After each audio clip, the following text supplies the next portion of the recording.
Hello, Mommy. Birthday nga ng pamangkin ko ngayon, kaya let's go. Yakis ka lang.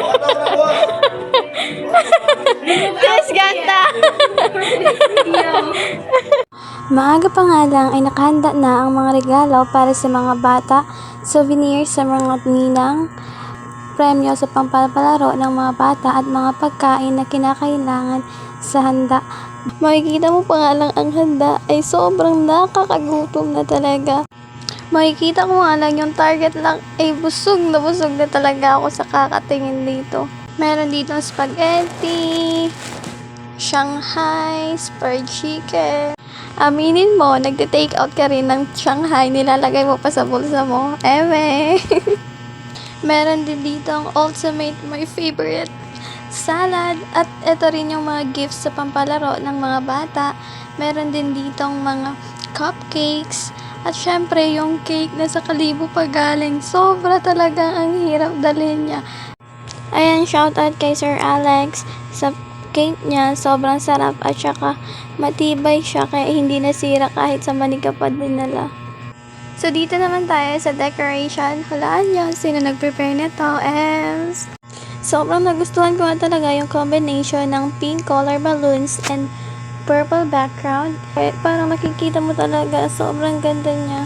Siyempre, pagkatapos ng decoration, hindi talaga mawawala ang picture taking ng ating birthday celebrant.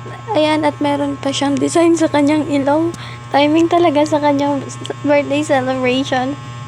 Pagkatapos mag-picture ng mag-inay, sabi ko naman, sila namang tatlo para complete family. Ayan, ganyan din yung gagawin ko sa'yo, Estes, sa magiging baby natin. Charis. Ayan, napaka-sweet naman ng baby na yarn. Siyempre, after magpaganda, meron din ito. Yakis ka lang. Yes, ganda!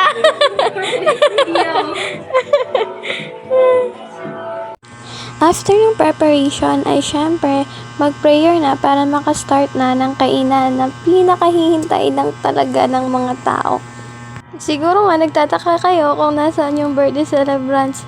Huwag nyo na hanapin. Syempre, masarap yung tulog nun. After ng prayer ay kinantahan na ng Happy Birthday to you. Happy birthday to you. Tulog. Happy birthday, happy birthday, blessed birthday to you. Eto na nga ang pinaka-exciting parts. Let's eat!